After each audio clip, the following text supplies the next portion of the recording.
Červienka. Ďakujeme. Navrhujem, aby sme išli do kuchyne, lebo tam už nerozvoniava iba polievočka, ale tam už bude ten kráľ. Vyzerá to tak, ak sa nemýlim. Prosím. Dalibor, áno, tu nás sa prosím ťa, Môžem ja? Môžem ja to otvoriť? Počkaj. Tak ja mám azbestové ruky. Pozri. Pozor. Tak. A ja nemám, takže ja si pomôžem. Ale takto vyzerá fantasticky. Teraz sa cítim ako Lucie Bílá. Pretože aj tej si varil. Áno, aj tej si varil. Už sme vymenovali naozaj... Všechno. Jak je to jednoduché, že? A toto je teraz zajac, alebo teda králik v tomto prípade? A môže byť zajíc. Akurát by sa delala 1,5 hodinu, ne 50 minút. Aha, čiže iné mäso, hej, akože trošku... Tvrdšie Malinko tuší. Dobre, ty si to ale nakombinoval so slaninou. Inak to je veľmi častá kombinácia. Prečo? Ta slanina jenom proto, protože ten králík je suché maso, aby to minimum rozvonalo tyku, tak aby vlastně, když mi stoupá ta vlhkost toho králíka, i když peču šetrně, pomalu přikryté a hlavně neotvírám. Áno, to chyba to už je štvrtýkrát, čo to spomínaš, takže evidentne to platí. A ta slanina mi zabrání vysušování toho masa. Vlastně, když se odpařuje, padá mi zpátky. Aha, čiže prosím, nie je to len o tom, žádnou vodu. Jenom víno. Pokud nechci víno... A ty si tam dal víno, že? Aspoň, dal som tam lebo víno. tam krásne vonia. Dal. Je tam ešte aj Čiže nie rozmarín. voda, odliať vínom, nie Přesně. vodou. Ne. Ani minerálkou, srandujem. Dobre, rozmarín, tymián, čo si tam ešte dal, prosím ťa, okrem vína? Šalvie tiež. Čiže také klasické bylinky, ktoré nám rastú hoci kde. A pustí trošku tú vodu? Pustí, hej? Lebo vyzerá, že je veľmi taký chudý, nie? Ale i tak trochu pustí. Aj trochu pustí.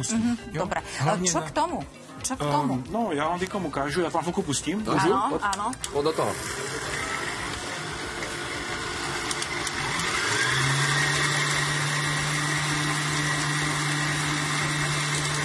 Teraz neviem, na ktorú časť sa mám pozerať, či na tú dolnú, ktorá sa krúti, alebo na tú hornú, kde sa mixuje. Jasne, že tady je pesto z medvědího česneku. Áno. Je to bez síru, bez laktózy. Je tam limetková šťava, je tam medvědí česnek, je tam fík a figa tam je? Fík, sušený fík. Figa, áno, jedna figa. Aha. A nebo do coma. Jo? A dáme tam trošičku para ořechu. Tešíme sa. A potom příloha, jednoduchá, zase rychlá, protože vaření musí být rychlé v dnešní době. Aha, tak predsa len bolo aj dole niečo, tak tam je ten bulgur, áno? Na jedno, áno, to je ten, ktorý si varil krátko, pretože predtým si ho nechal nasiaknúť. Už to musíme trošku iba urýchliť, takže prosím ťa, ukáž, ako to vyzerá. Super. A v jednoduchosti je krása. Krémový bulgur. Dal jsem tam brinzu, tolik oblíbený sír. Wow, perfektné. Dalibor navrátil nám dnes. Nás trošku navrátil do, chcel by som povedať, tradičných čias, ale naozaj taký králik je spojený práve s týmito sviatkami a sme veľmi, veľmi radi, že si nám ho priniesol.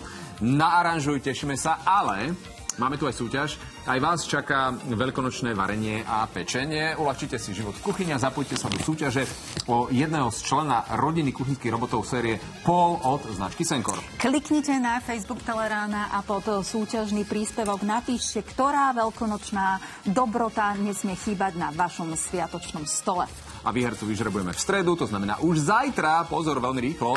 No a cenu do súťaže venuje sieť predajní Planeo a e-shop planeo.sk. Držíme palce, tešíme sa na vaše príspevky a krásne vyzerá ten. Je to jednoduché. Jednoduché a zvládne to každý. Dalibor, ďakujeme ti veľmi pekne. Ja už vidím tie hladné krky za tými kamerami. Už vidím, ak sa im zbierajú slinky. A však ja sa tiež teším. Ale aj vy by ste mohli, milí televízii.